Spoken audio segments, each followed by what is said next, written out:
The Great Resignation.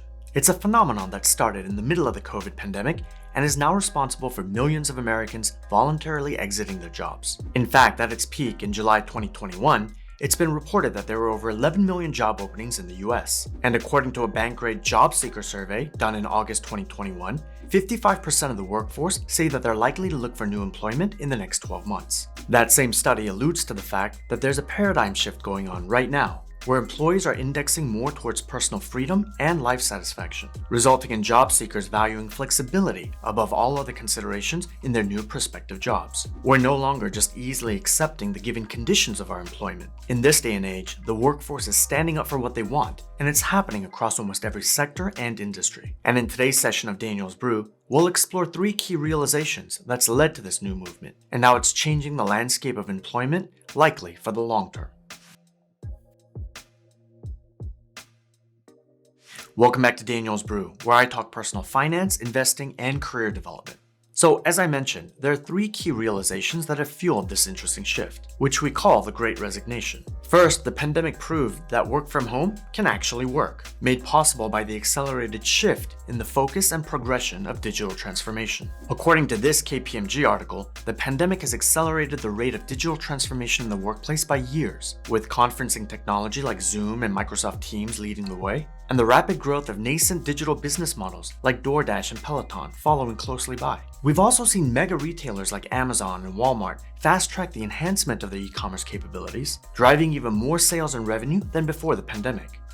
All of this was made possible during the 2 years that we were forced to work from home. In fact, outside of the industries that physically suffered from the pandemic lockdowns, like restaurants and in-person service providers, most other corporations have figured out a way to keep their businesses running, all with employees working remotely. Now, of course, not all companies were able to weather the storm, and there were some casualties, and a few really good names have gone under within the last 2 years.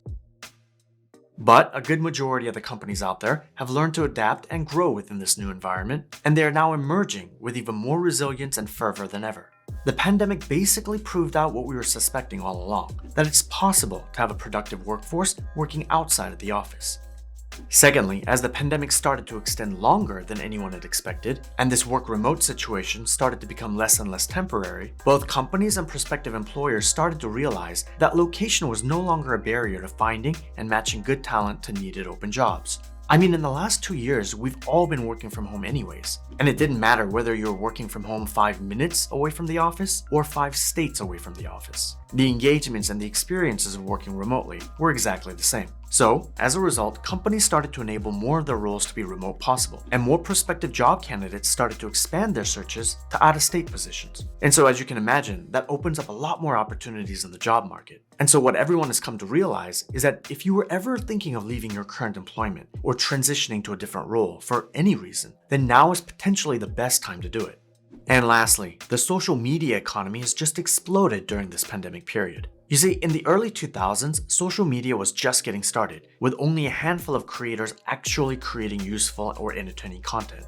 But now, with almost 20 prominent social media platforms globally, and many more popping up each day, and with over 30 million creators worldwide, this industry as a whole has now entered into a maturation and sustainment phase, as opposed to the hyper-growth phase that it experienced in its early years. What I mean by all of this is that given the large established base of social media creators and the interest and the volume of new creators popping up every single day, the process of social media content creation has now actually become an immensely large business. And as a result, the barriers of entry into this new field have decreased, and now getting into this new type of economy is as easy as ever, with more resources available than ever before. If you do a quick search, there are now thousands of channels on YouTube specializing on how to run and grow a channel on YouTube. If you do a quick Google search, you'll also find hundreds of agencies that now manage rising social media influencers. And now there's also a greater influx of video and audio equipment that's specifically designed for podcasting, YouTubing, TikToking, etc.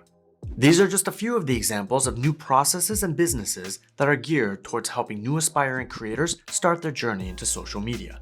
And so this widespread growth and prevalence of digital content creation has given a lot of unsatisfied employees in the workforce a new avenue to build and earn income, all in a manner in which they now have direct control over what they're doing and are 100% responsible for their own success. There's definitely an appeal to that, and so we've actually seen a great number of traditional 9-to-5 employees take up this challenge and develop develop a social media business as either a side hustle or a replacement to their full-time jobs. So you see, this pandemic was just the perfect storm that enabled all of these things to happen. You had the technology, which had advanced enough to a state where it was ready to foster a remote working culture. And as a result, it unlocked a good portion of the job market to a wider addressable market, those that were not in close proximity to the workplace and those that were unable to relocate. And then you also had the progression of social media, which has now evolved beyond the early adoption phase and has become more and more mainstream, meaning that there are now more tools and processes readily available for the average person to access and dive into this new business model. And lastly, the overarching factor on top of all of this was the pandemic, which gave everyone more time to reflect internally and forced everyone to re-examine how they used and valued their time. It was just the right mix of the most ripe ingredients to foster this new shift of indexing more towards what made each and every one of us happier and breaking the traditional mindset of just grinding at your job for 40 to 50 years and then looking forward to retirement. In other words, in these last 2 years, the line between our working and personal lives started to blur together so much that the phrase "life is too short" became more and more of a prominent theme within all of the time that we've been spending at home, both when we were working and when we weren't. So what's the moral of the story here? In the end, what you have to take away from all of this is that there's so many avenues of opportunity out there these days, because this wave of digital transformation is extending to almost every industry and function that exists. Basically, there are more jobs nowadays that can be done remotely with just a PC and a camera. So regardless of where you are in your life and what career choices you've made up until this point, if you're not happy doing what you're doing right now, there has never been a better time to search and explore all of the other options out there to determine what it is that you truly want to do with the rest of your life. Now, I'm not advocating that everyone goes out and just haphazardly quits their job to be the next TikTok influencer or cryptocurrency trader or whatever. But what I am saying is that it's important to take a step back and take a look at how the world and the global economy has changed. And after careful reflection, if you feel like your career or your life needs a change as well, then you shouldn't be afraid to make that shift now, given the now rapidly evolving landscape of the global economy. For me personally, every chapter that's closed in my career, whether it was by personal choice or through circumstances that were out of my control, has always led me to the start of something even better and more exciting. And I suspect and hope that that'll be the same case for you guys as well. So with that, let me know what you guys think about this great resignation period. How has your work experience changed in the last couple of years? Or has it changed at all? Let me know your thoughts and perspectives in the comments section below. And with that, thanks for joining me today. And if you like this type of content, then make sure you subscribe for more of my upcoming videos. And don't forget to also check out my website below for more interesting articles and helpful links related to personal finance and career development. So thanks again, and we'll see you next time on Daniel's Brew.